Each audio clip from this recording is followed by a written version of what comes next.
Hello, everyone. Agent of Doubt here. World's worst SJW, and it's time for another ramble. I guess today I want to talk about the way that I have to put on different hats all the time to use different perspectives. You know, I've got a bunch of friends that if they got together, they would not agree on anything. I've got a wide cross section of America in my circle of friends. And one person that I was talking to in particular this week, we were talking about people who are fake on Facebook, who are bragging in these hard times that things are not so hard for them, you know, that they're following some sort of plan, or, you know, have been blessed with riches beyond what they actually have, or they're sharing memes of how to be successful by, you know, not eating avocado toast or drinking Starbucks. And stuff like that. And the friend that I was talking to, he uses a perspective that is far more spiritually based than that of my own. And he described what people do on Facebook as entertaining demons.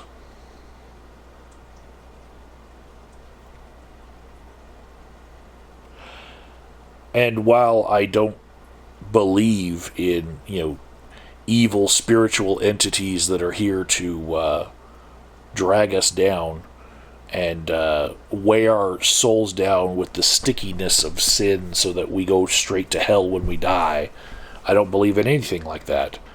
I put his perspective on for a second, and I noticed that there is something at play with social media apps that seems to be evil. If you look at, like, Hollywood movies that are about demonic possession and whatnot, one of the things that I noticed that the demon does to the possessed person is it makes them not able to communicate with other people, because it, you know, takes control of their tongue and their movements, to where you know, they're sluggish and they just plod through their day, and people are looking like, yeah, what's wrong with that person?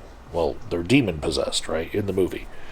And you know, on the outside they look like a human being. The demon is hitching a ride in the back of that person's brain, and people for a while don't recognize that something is wrong with that person. They're just like, oh, well, they haven't had their coffee yet or something, you know, PMS, whatever.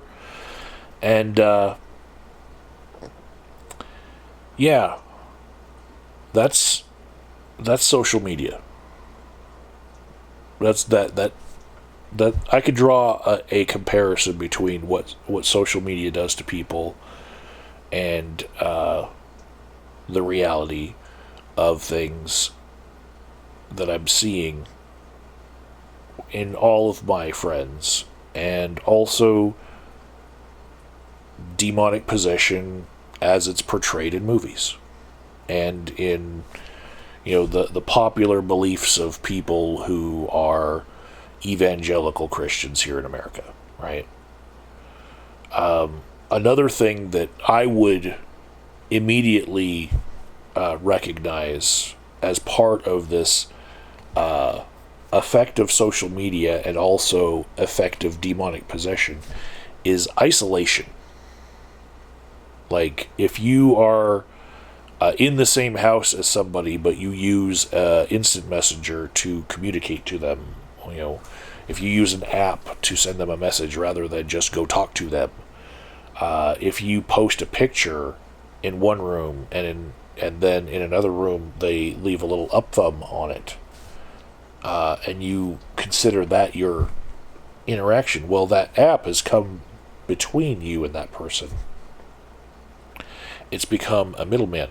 Now the app would stylize itself as saying, well, we're connecting people that way, but no, the app has become an intermediary for that communication. We used to do things face to face, and when you're talking to people in your daily life, you'll notice, versus 20 years ago, people just don't know how to talk to one another. They've been spending hours upon hours on these social media apps, and they really have lost touch with how to be personable. It's like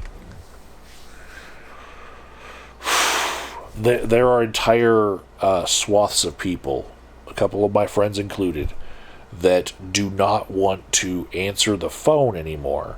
They would prefer that you put it in a text, and if you ever call them, they get very, very upset. Because they're like, what? You could have put that in a text. Because they don't want interaction. Even to the point where, telephone calls and cell phone calls also are an intermediary between you and actually speaking to that person face to face. But they're taking it like another step down. They're like, no, just text me. Why would you call me? Ugh, I don't like talking to people. And this has gotten worse in the era of the pandemic, where people can get away with living in a bubble and blame it on that. But I think, you watch the movies about demons, and people are isolated by the demon from all of their regular interactions, and then the demon will oftentimes want to split up the family, so that they can, torture or kill them one by one. That's often what the demons in movies do. But definitely, sometimes the demon takes over just for a little while, and then the person reverts back, and the demon pushes them forward towards doing things to others that will distance them from that person. It will break all the human ties, and then they will start to do more extreme things. They'll be led into extreme acts and extreme thoughts, and I can see how you could draw a parallel between what demons do in movies and social media.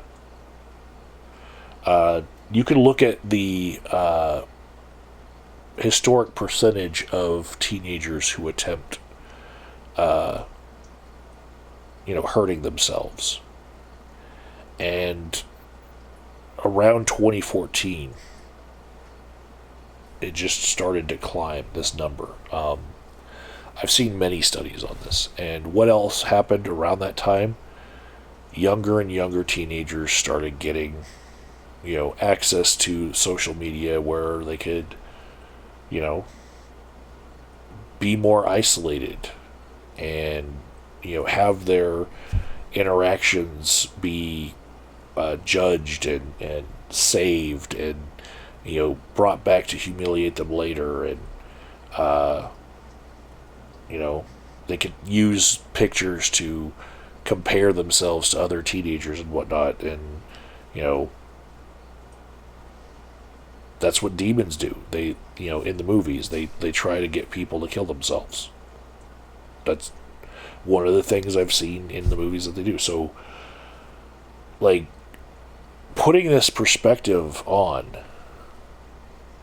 of looking at social media as being, entertaining demons, I realized that even if that spiritual, supernatural component isn't there, maybe the algorithms do have evil written into their code. Evil being things that are bad for humanity. I know that if you're saying things that are not going to make people's experience of social media a happy or joyous occasion, you're not going to be seen or spread around as much because the algorithms know what keeps people addicted to their platform. So, you write something like, "Oh, I'm feeling sick today. I'm a little depressed. I wish somebody would, reach out and maybe bring me some chicken soup or say something that will make me feel better."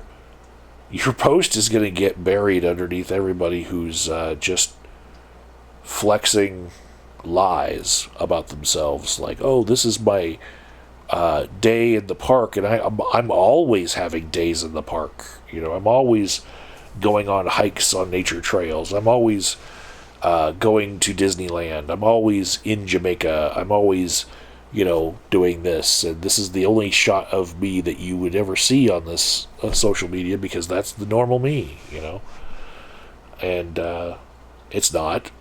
It is not. People put forth only that part of them that they want you to see, and they put forth this very distorted picture of who they really are on social media.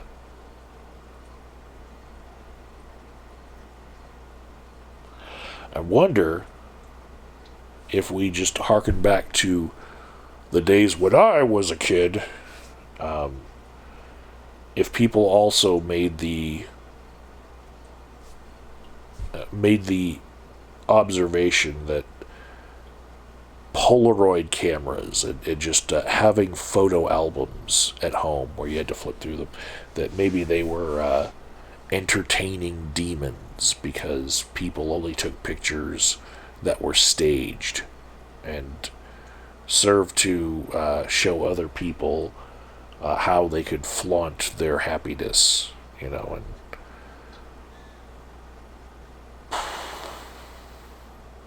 yeah. Now, I'll take that hat off and go back to my normal, grumpy, give me some more coffee self. Because I'm out.